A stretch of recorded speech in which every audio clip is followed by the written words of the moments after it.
Rising costs of commercial feed and limited resources for silage production. These are just some of the hurdles faced by dairy farmers across the province of Bohol. These constraints directly impact milk production and income generation, threatening the sustainability of this vital industry in the province. In recognition of these challenges, a strategic initiative is taking root in the municipality of San Miguel. This vibrant community of approximately 25,000 residents is situated in the province's northern region. The subproject is spearheaded by the first consolidated cooperative along Tanyon Seaborbs. Established in 1999, FCCT has a long history of empowering low and middle-income households in the region. Their dedication to agricultural development has intensified in the recent years, with a particular focus on supporting dairy buffalo raising among their members. Building on this experience, FCCT has already implemented initiatives to support the dairy industry, including facilitating small-scale silage production for both sale and internal use by its members. This initiative began in 2020 with 32 members who received training from the Philippine Carabao Center. To further scale up this initiative, FCCT San Miguel has identified 251 members who will utilize over 200 hectares of land to cultivate corn, sorghum, and napier, key ingredients for the enterprise's large-scale silage production. Pagdawat na atong nga kabaw, abot man ang panahon na kita nga na-change siya nga to sa among farmer. Kaya amo gyud siyang isuportahan unsay angay buhaton, technology, parage, nya mo tong nataw ang paghimo og silage. Atong pag-abot sa project sa PRDP, naninguha gyud mi nga maka-apply mi, maka-pass mi sa proposal, maka-pass pa mi sa criteria. Kay among nakita nga mo gyud ni siya usa ka solusyon nga ang silage para gyud sa mga ruminants nga nagyud tay solusyon sa atong farmer. Kay kung wala tay solusyon sa atong farmer, mahitabo gyud siya nga ang farmer maabot gyapon init uwan, gabi, sayo sa buntag nya ang produkto sa ilahang kabaw nagatas gamay gyud kayo. This enterprise is a collaborative investment by the Department of Agriculture through the Philippine Rural Development Project and FCCT. This partnership has yielded a total investment cost of 40,172,457.84 centavos. The Bohol Silage Production and Marketing Enterprise will operate a well-defined production cycle. The enterprise will procure forages such as corn, sorghum, and napier grass from its network of 251 identified farmer members. After harvesting, the enterprise will haul the forages to their production facility for chopping and compression before storage in designated ensiling bags.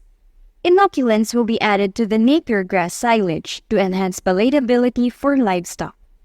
Essentially, the enterprise will produce 3 high-quality silage options: corn, napier, and sorghum, and following a 2-week fermentation process, the silages will be ready for delivery to target markets. So sa PRDP, ang atong enterprise mao na siya ang silage production and marketing enterprise. So tulo ni siya ka component. Ang usa ka component mo ni siya construct sa production facility. Ang ikaduha pag-produce sa silage. Wherein sa silage nagpatanom ta og sorghum, napier og corn. Mo ni siya buhatonon og silage. Ang napier na siya variety gitawag nato patchong. Ang mais na po na siya variety mo nang gitawag nato og supertol. Ang sorghum na po na siya variety mo nang gitawag nato og sweet sorghum. Mo na atong gikuan karon sa farmer nga part gyud sa atong advocacy nila, part nila atong gyud silang educate nga dili lang sila pataka og gamit unsa nga mais. Kay kung mo gamit sila mais for grains nya palito na to for silage alkansi gyud sila ana. Pero kung mo gamit sila sa mais para silage which is super tall, mo ginansya gyud sila, dako gyud ilang ginansya. Ang sorghum pod og pataka lang pod sila gamit og sorghum, di sila mo gamit atong sweet sorghum, alakansyhon gyud sila. nya mo na tong educate. Ang sa Napier pod mao na siyang ato yung silang gipasuway nga kani mo igamita, which is patsyong. Ang patsyong equivalent po na siya sa mais kay lami, tamis na siya. The enterprise has identified key markets for its high-quality silage products. These include the Philippine Carabao Center Ubay Stock Farm, a government-owned livestock facility, the National Dairy Authority, and the dairy farmers across the province in Carmen, Ubay, San Miguel, Dagohoy, Bien Unido, Tanibon, and Trinidad. Atong marketing side mo nagitawag na to natay sa marketing side kini siya nga gi-process na to nga sorghum, corn o napier mo na siya gibaligya na to sa mga nagproduce og namuhiay og ruminants, kabaw, baka or kanding. Ang market na to sa silage kulangon ra gani sa OPB karon napatay nag-deliver po sa PCC gawas atong natapoy market nga atong pagkuan mga private user siya. Unya, parang dili kay ta ma-short sa market, makompleto gyud ang chain. Ang farmer mismo atong gyud gitudloan nga mo produce gyud pud sila silage para sa ilang consumption. Mo propose pud sila og fertilizer, compost sa ilang consumption. Parang di gyud siya maglisod. We are teaching the farmers to do raise the takakura and raise their own silage para di siya maglisod kay usahay kulangon ra man gyud siya. As of April 19 this year, the project has already achieved significant progress, with 36% of procurement completed, and a total of 22.3 million pesos has been downloaded to the proponent group. In terms of the goods component, the proponent group has already procured all the items in the first tranche, including a tractor, hauling truck, corn harvester, and hydraulic dump trailer. Construction of the production facility is also well underway, with 38% progress achieved. The primary objective of the enterprise is to address the input supply limitations faced by the buffalo dairy industry in the province of Bohol. By doing so, the enterprise aims to foster the growth of the buffalo dairy sector while directly benefiting the farmers involved in providing essential feed resources for its operations. Tanaw ang link sa value chain, which is ang atong gilantaw diri nga industry is dairy. Ang silage production o marketing enterprise support kini sa dairy. Karon ang farmer nato di na siya makaproblema unsaon siya pagpangita kinsay mo palit sa ilang produkto. Di na pud sila makaproblema asa sila pangita nga unsay igasto pagtanom, igasto pagdaro kay kana siya gi-support na sa project. The enterprise specifically aims to impact the farmers and the industry through an increase in income by 22%, while offering significant cost savings through reduced feed expenses, and ensuring a reliable supply of high-quality silage to foster growth within the Bohol buffalo dairy sector. Kita na gyud nato nga ang dairy, which is an industry, nakita gyud na siya nga dako daig gyud value ang sagbot. Kay kun walay saktong sagbot, patakaon lang nimo kaon mo kan minus gyud siya. Gani natay daghan farmer nga mingon sila nga nindot ang kabaw nga akong gipakaon o silage kay ang gatas na kung makuha maabot og 5 nga to 8 ka litro kada adlaw, which is sa una wala gyud. Unya mag-uwan og mag-init dili mingon gyud na sila dili na ko maglisod kay na naman koy silage. Nara po'y available nga silage pwede na ko kapalitan, which is sa una walay available makakabaw kog pangita niya. Pakanon lang nako og press, which is ang press ko dili man na siya usahay basin ay mananap nga apil po nila og kaon. Sa pag-start na to sa operation karon moabot na taog nanatay sales nga 95,000 tons. 60 ani gipalit sa government agencies, which is ang OPB sa Bohol o ang PCC. Ang uban ani sa katong mga individual farmer na siya. So mao na siya atong produkto, volume na to sa sales nya karon natay inventory ana nga mga 30,000 tons nga silage. I am very happy po no sa ato ang grupo sa FCCT nga ni-take po sila sa challenge even kung wala pa ma-release ang funding sa full fund kay by trans man to, wala pa ma-release ang full trans nga ang pundo sa para sa project. Nagsugod na gyud sila og production. Nani kami sa province, we were able to buy mga worth almost 500,000. Pila to ka tons, takhan kayo murag 69 tons, 69,000.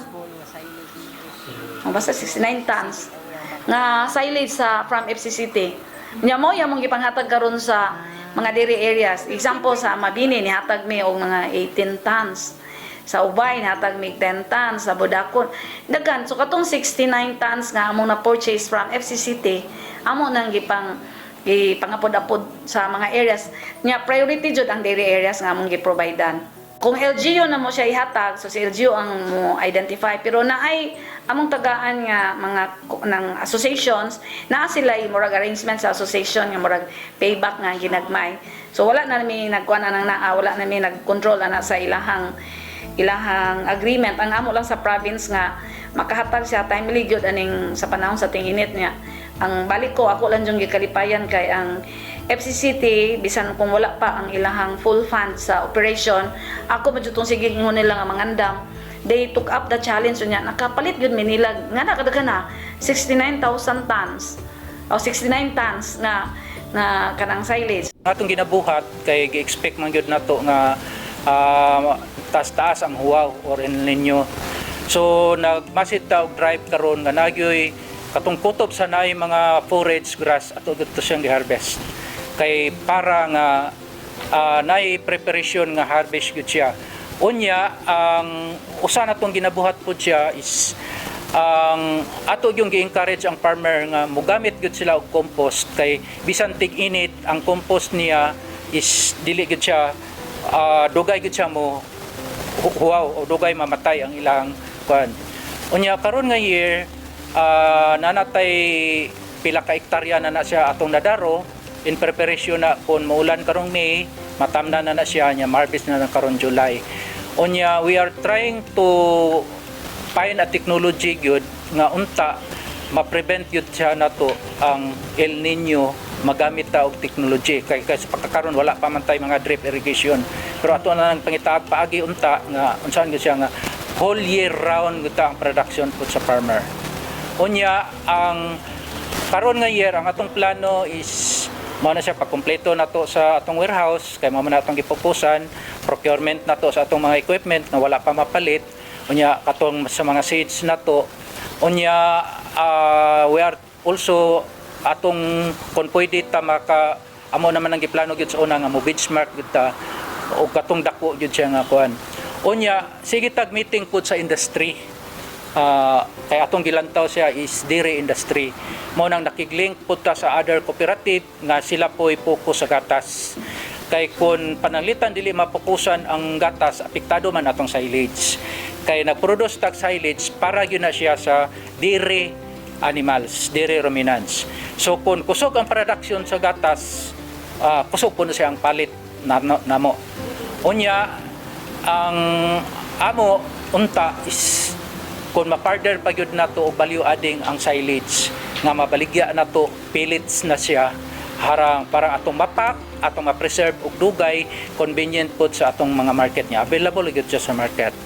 Nya nagsigitag study ana karon unsa na to siya nga unta masuportahan na siya nga inana nga level, ma-complete gyud siya ang chain sa silage production, ma-complete pud siya ang chain sa dairy hantod makumpleto yun nato tanan nga competitive na ta sa parehata sa commercial feed sa swine or sa poultry. Ako si Juanita A. Bilyondo, taga Purok Uno, Hagbuyo, San Miguel, Bohol. Kaning pagtanom og mais, tugay na ko ani, sukad pagkaminyo, mauna niya mo ang muraog panginabuhi. Kauban sa humay, nga hantod karon mao gihapon sa nangagi nga harvest Mayo ang amo ang mais nga giharvest among nabaligya sa FCCT.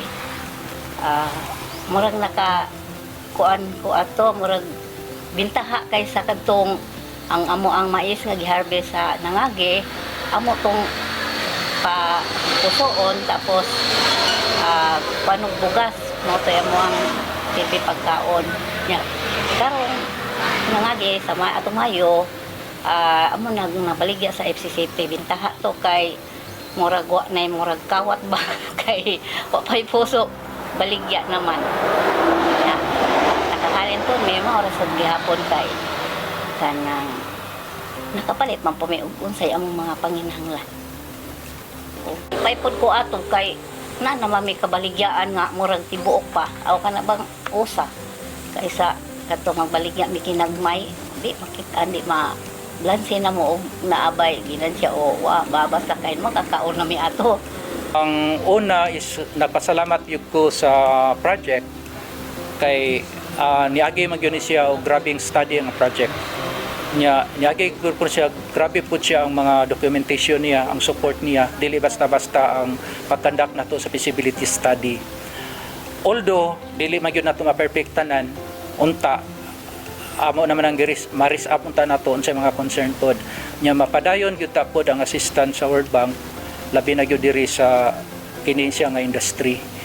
Nya ma-forward na to ang industry, nya maingon gyud ang competitive ta sa whole Asia or whole bisan even whole Philippines lang.